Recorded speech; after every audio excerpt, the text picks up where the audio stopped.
All right, let's talk about something that's on pretty much everyone's mind, protecting your hard-earned money. Today, we're going to demystify what low-risk investing actually means and show you how to build a little more financial security, especially when the market feels, well, all over the place. Let's dive in. It's that question that can really keep you up at night, right? You work so hard for your money, but then you see the headlines. Things are up, things are down, and you can't help but wonder, is my money actually safe? And is it really working for me? And that really gets to the heart of what we're exploring today. As Investopedia points out, it's just human nature. When things get choppy and uncertain, we all start looking for a safe harbor. Investors naturally start to lean towards assets where the number one goal is just to preserve what you have, not necessarily to chase those headline-grabbing returns. So let's start this quest for safety. But what does safety even mean when we're talking about our money? Because it's definitely not about just stashing cash under the mattress. It's about making smart, stable choices that let you sleep at night. But before we can even look at specific investments, we have to get one fundamental principle locked in. Seriously, this is the trade-off that sits behind every single financial decision you will ever make. And that is the risk-reward trade-off. It sounds a little technical, but the idea is actually super simple. If you want the chance to get a really high return, you also have to accept a greater risk of loss. There's really no such thing as a free lunch in the world of finance. So you can think of it like choosing between two different paths for your money. The high-risk path is kind of rocky, it's got bigger ups and downs, but it could lead to higher ground. It's really suited for long-term goals, like retirement, where you have plenty of time to recover from any stumbles. The low-risk path? That's a much smoother, steadier road. It's designed to protect what you've got, perfect for shorter-term goals, like saving for a down payment. So the bottom line is risk and potential return, they're like dance partners. When one goes up, the other one does too. The real key for any of us is just finding the balance that feels right for our own goals and, our own comfort level with all those ups and downs. Finding that personal balance is what this is all about.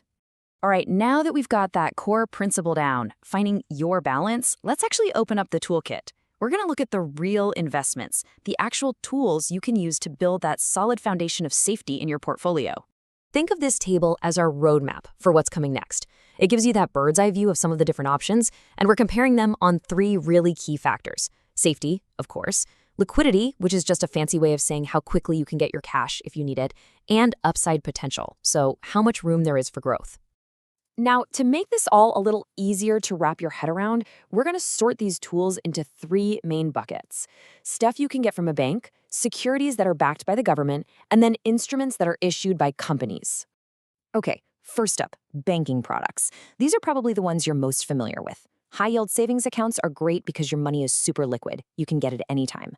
On the other hand, certificates of deposit, or CDs, usually give you a fixed and often higher interest rate. But the catch is, you have to lock your money up for a specific amount of time. A lot of people use a cool strategy called CD laddering, where you open a few CDs with different end dates. That way, you get the better rates and more frequent access to your cash. And the best part? Both are usually FDIC insured up to the legal limits, which is a huge safety net.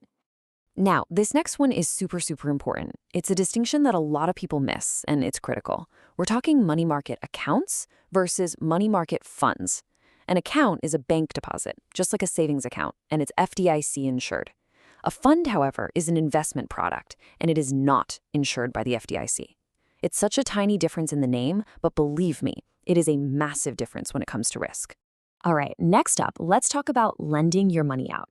You can lend it to the U.S. government by buying Treasury Securities.